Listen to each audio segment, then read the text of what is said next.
personally don't initiate. It's not that I'm not comfortable doing it, I'm just not going to, because you have no idea are they single, are they married, are they taken, are they really truly interested in anything more than sex. All those things you just listed are things that men would face too in a scenario where they would approach. Yes, of course. Yeah. Okay. Yeah. Well, that's not a very good reason to not approach then.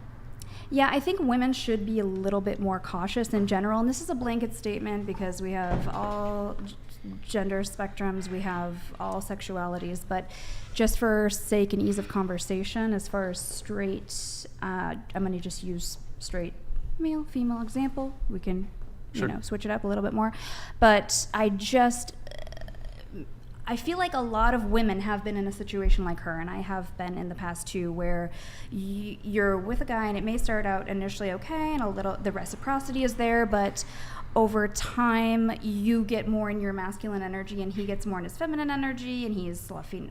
This is just, her example was a good extreme example of sloughing off on the bills, or maybe he's playing video games, or maybe he wants you to be the breadwinner, and there's nothing wrong with the roles being reversed, but I think in general it's best if you are wanting a man who is a bit more in his masculine energy of provider, protector, initiator, then I think it's best to just start out from day one. Typically relationships end how they start. So if you're the initiator, it oftentimes is with a man who's more in his unbalanced feminine energy. There's nothing wrong with that. There are those situations that are reality, but I just don't think that they are the norm.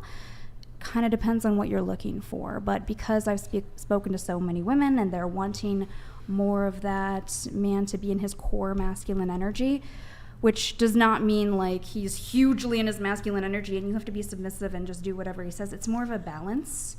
Maybe, I know this may sound a bit robotic, but like just for sake of explaining it, like I would consider myself 60-70% more in my feminine energy, and I'm looking for somebody who's 60-70% more in their masculine energy, because I think over the long term that can go the distance, and not in a codependent way where the woman is extremely in her feminine energy and the man is extremely in his masculine energy, or vice versa, and there's control dynamics at play. And it's not a robotic like 50-50 either. So that's just me. It's just what I advise. You had something, go ahead. Yeah, so would you call like a man who's just shy feminine? Because that's not in his natural, like it's just not in his personality to initiate. I just feel like some men are just a little bit more, conservative and they just keep to themselves, but I don't feel like that makes them feminine. And I feel like, you know what I mean? That's just my question. Yeah, I really just stray hugely away from blanket statements. Masculine isn't just like, masculine, and like feminine is just dainty either. It's not really quiet.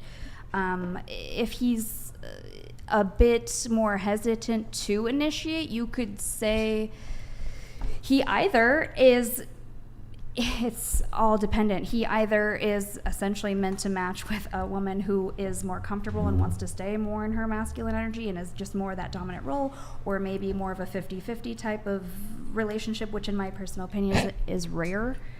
So no, I wouldn't I wouldn't shame him or like even say that he's necessarily feminine, no.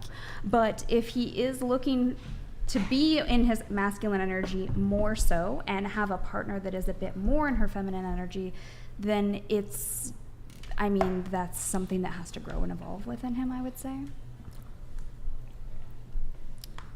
Thank you. Thank you.